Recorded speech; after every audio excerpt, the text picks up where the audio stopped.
بسم اللہ الرحمن الرحیم.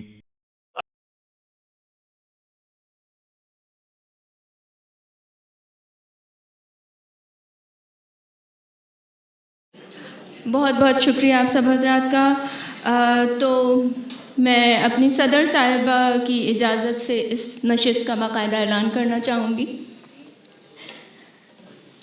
سب سے پہلے میں اظہار خیال کی دعوت دوں گی عفت انصاری صاحبہ کو، جو کہ انڈیا سے اردو میں ماسٹرز کیا ہے، یہاں شکاگو میں مختلف ادبی تنظیموں سے وابستہ ہیں اور انہوں نے مختلف سوانح حیات تحریر کی ہیں، اور ان کا موضوع گفتگو ہے اردو زبان و ادب پر. یہ کچھ کہنا چاہیں گی.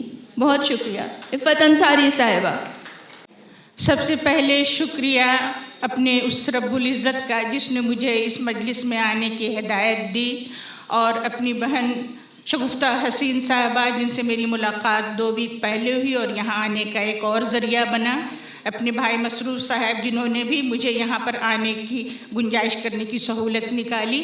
تو جتنے ہمارے بھائی اور بہنیں یہاں جو اس زبان پر جو انہوں نے خدمت کی ہے، اس مشن کو چلا رہے ہیں، ہم سب کو مل کے اس کو ایک ساتھ آگے بڑھانا ہے.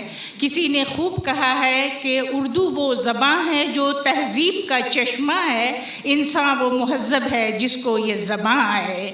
اور کسی ایک اور نے یہ کہا کہ کانوں میں رس گھول رہا ہے، موتی کے دانے رول رہا ہے، حکمت کے بول بول رہا ہے، شکر ہے اردو اب بھی کوئی بول رہا ہے.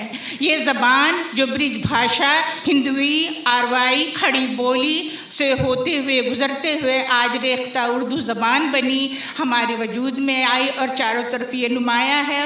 کسی اور ہمارے بھائی نے یہ کہا کہ ہم جو شاعری یا نعت جو اپنی اس زبان میں کرتے ہیں اس کا مزہ دوسری زبان میں نہیں ہے. تو اس کی شائستگی شستگی کی بات ہی کیا کہنی ہے.